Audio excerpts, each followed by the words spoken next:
Elvis Presley was not only the king of rock and roll, but also the king of police badges.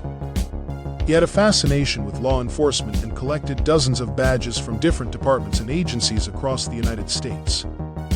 He even had a custom-made badge that said Elvis Presley Special Deputy Sheriff with his photo on it. But there was one badge that he wanted more than anything, a badge from the Federal Bureau of Narcotics and Dangerous Drugs, BNDD, the precursor to the Drug Enforcement Administration DEA. His quest for the BNDD badge began in December 1970, when he was traveling with some guns and his collection of police badges to Washington, D.C. He decided to write a letter to President Richard Nixon, whom he admired for his conservative policies and his war on drugs. He wrote, "Dear Mr. President, first I would like to introduce myself. I am Elvis Presley and admire you and have great respect for your office. I talked to Vice President Agnew in Palm Springs 3 weeks ago and expressed my concern for our country. The drug culture, the hippie elements, the SDS, Black Panthers, etc., do not consider me as their enemy or as they call it the establishment. I call it America and I love it. Sir, I can and will be of any service that I can to help the country out. I have no concern or motives other than helping the country out.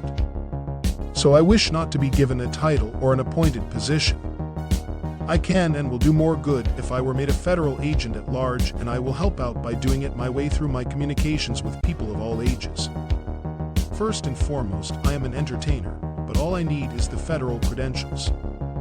I am on this plane with Senator George Murphy, and we have been discussing the problems that our country is faced with. Sir, I am staying at the Washington Hotel, room 505 to 506-507. I have 2 men who work with me by the name of Jerry Schilling and Sonny West. I am registered under the name of John Burroughs. I will be here for as long as it takes to get the credentials of a federal agent. I have done an in-depth study of drug abuse and communist brainwashing techniques, and I am right in the middle of the whole thing where I can and will do the most good. I am glad to help just so long as it is kept very private. You can have your staff or whomever call me anytime today, tonight, or tomorrow. I was nominated this coming year one of America's 10 most outstanding young men. That will be in January 18 in my hometown of Memphis, Tennessee. I am sending you the short autobiography about myself so you can better understand this approach. I would love to meet you just to say hello if you're not too busy. Respectfully, Elvis Presley. P.S. I believe that you, sir, were one of the 10 outstanding men of America also. I have a personal gift for you which I would like to present to you, and you can accept it or I will keep it for you until you can take it." He then flew to Washington with his friends Jerry Schilling and Sonny West, checked into the Washington Hotel under the alias John Burroughs, and delivered his letter by hand to the White House gate at 6:30 a.m. The letter was passed on to Nixon's aides, who thought it would be a good idea for Nixon to meet with Elvis as a public relations stunt. They arranged a meeting for 12:30 p.m. That same day. Elvis arrived at the White House wearing a black velvet suit with a huge gold belt buckle and sunglasses. He was accompanied by Schilling and West, who were both dressed in black suits with open collars and gold chains. They were ushered into the Oval Office, where Nixon greeted them warmly. Elvis shook Nixon's hand and said, "Mr. President, you got your show and I got mine."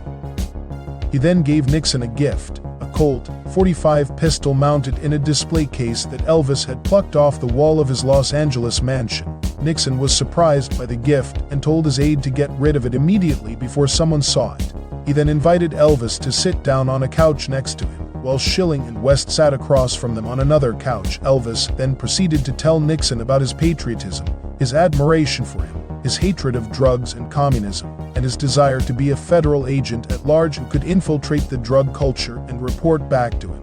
He also showed Nixon some of his police badges, including one from Memphis that he said gave him the legal right to carry guns anywhere he went. Nixon listened politely, but skeptically to Elvis's rambling monologue. He tried to steer the conversation toward Elvis's influence on young people and asked him if he could use his popularity to deliver a positive message about staying away from drugs. Elvis agreed but insisted that he needed the BNDD badge to do his job properly. Nixon then turned to his aide Eagle Krogh and asked him if they could get Elvis a BNDD badge. Krogh said yes, but warned Nixon that it would be highly irregular and potentially illegal.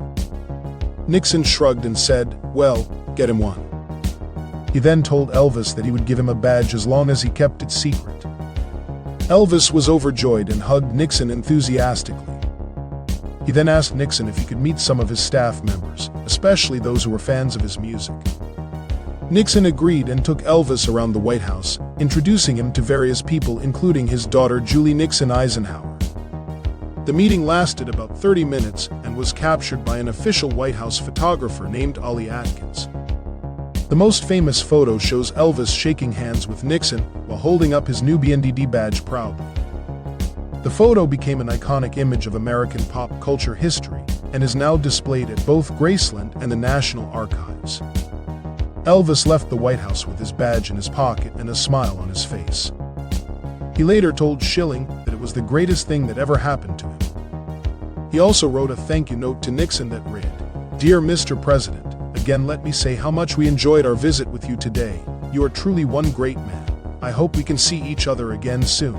If ever there is anything that we can do for you, please let us know. Thank you again for your time. Sincerely, Elvis Presley." He then flew back to Los Angeles with his friends, where he continued his career as an entertainer and a collector of police badges. He never used his BNDD badge for any official purpose, but he cherished it as one of his prized possessions until his death in 1977.